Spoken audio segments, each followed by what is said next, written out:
Europe is building a new battery ecosystem.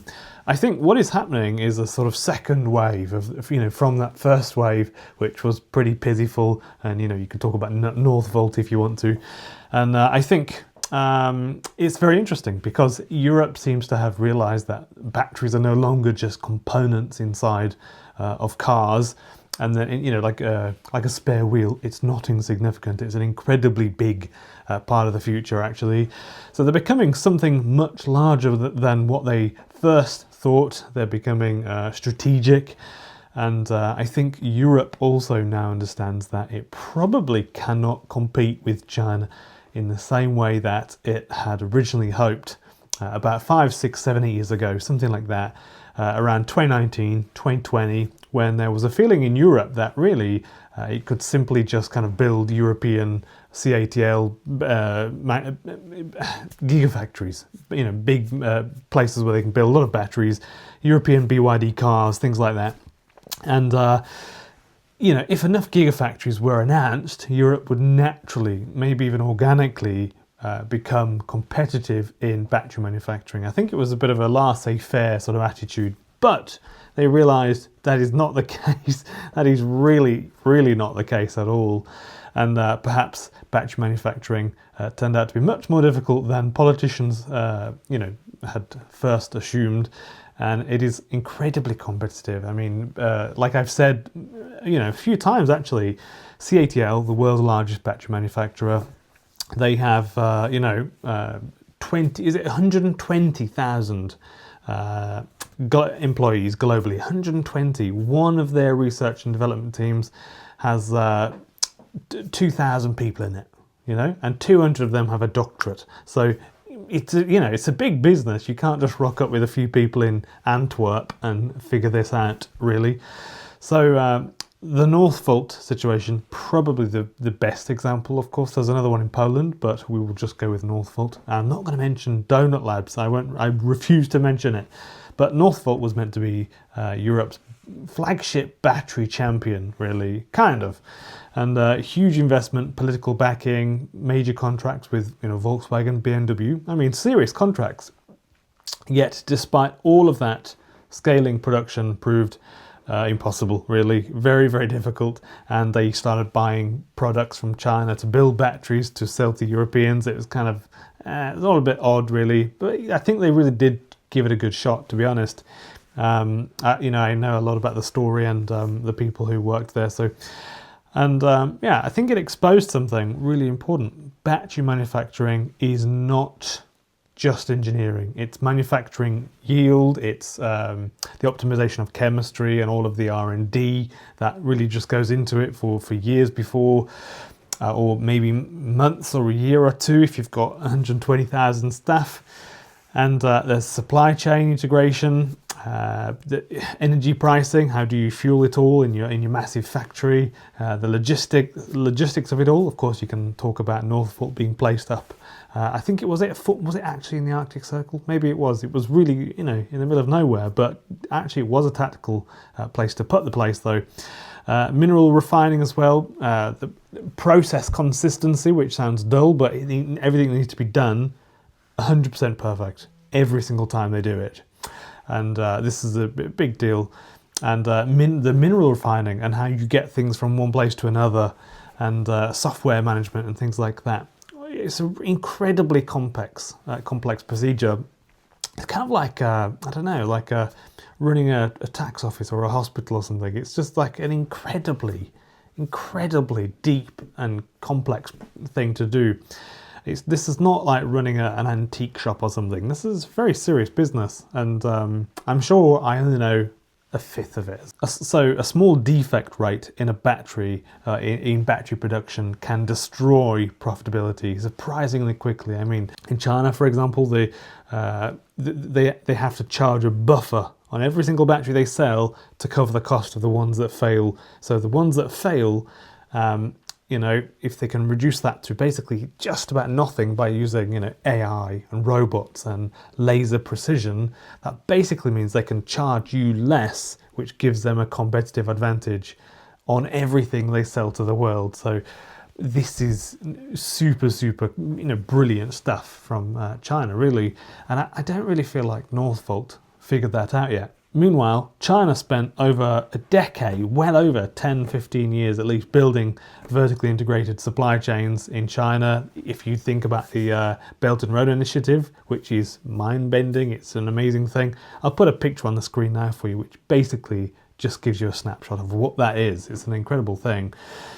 The Belt and Road, so one part of it is connections on land, and the other part is over the oceans, basically around the world, to supply things to and from China. And it was an initiative on a global scale. CATL, BYD and others just, they didn't simply build battery factories and then start producing it and then sell them, like a torch or something like that. They built an entire ecosystem, mining interests. They bought into mines, and they actually bought mines around the world, refining capacity, cathode production. Of course, they've got almost the entire world's worth of graphite processing. The software systems, the AI and the computing and stuff like that to really figure this all out. The recycling as well, the shipping logistics. They basically just built everything in its entirety, the whole thing. And because of this, China now dominates large parts of the battery industry globally. Depending on the material, of course, China controls roughly 70% of lithium refining, 70%, more than 70% actually, of cobalt refining globally, and 90% of battery grade graphite processing. So I think Europe has now intellectually pivoted rather than just simply trying to directly outscale China in raw manufacturing volume.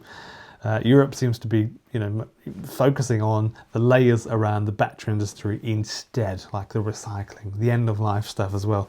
And this is where terms such as battery ecosystem and this is where terms like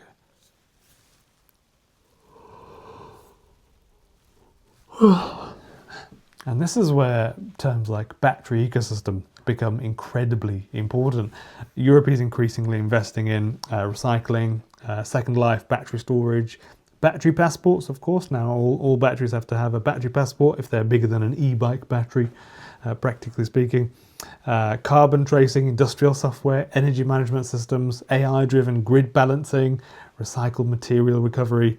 So a lot is still happening in Europe, despite what the mainstream media would have you believe. So in other words, Europe really may be trying to dominate the intelligence layer rather than the sheer scale and production layer, So actually, when you think about European industrial history, that does make quite a bit of sense, actually, as someone who reads a lot about modern history. Germany historically became extremely strong in high-value industrial machinery and engineering systems. And even when lower cost manufacturing shifted to other parts of the world, basically China and Turkey and that sort of thing, so perhaps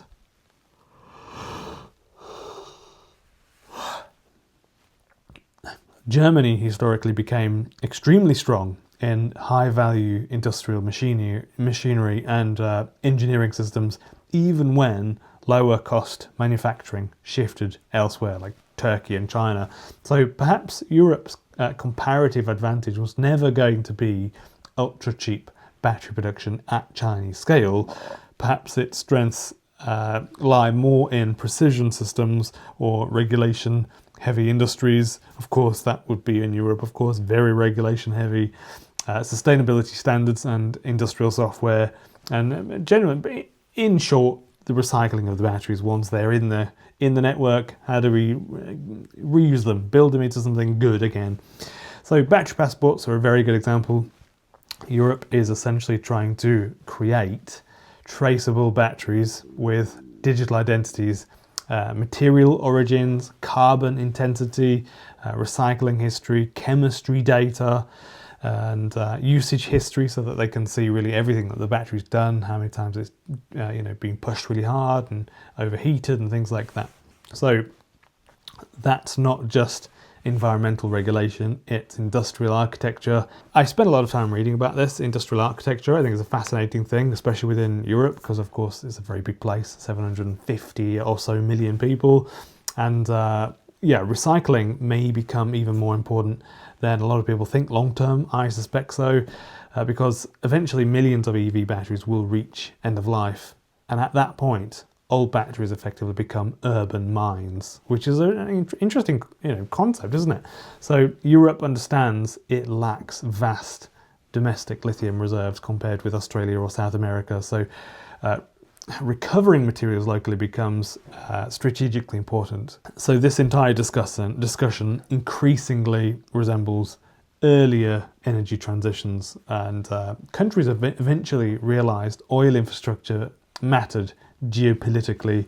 Now the same logic is kind of slowly being applied to batteries in 2026 to 2028, 2030, that sort of thing. So the interesting question is whether Europe's second strategy arrives early enough to thwart the Chinese industry, just sort of leapfrogging everybody even more than it has, I suppose. So China is not standing still either. They're actually just rapidly evolving, it's mutating into a incredible thing. So, and I spend a bit of time in China. It is a very big place, and what I've seen is pretty mind-bending.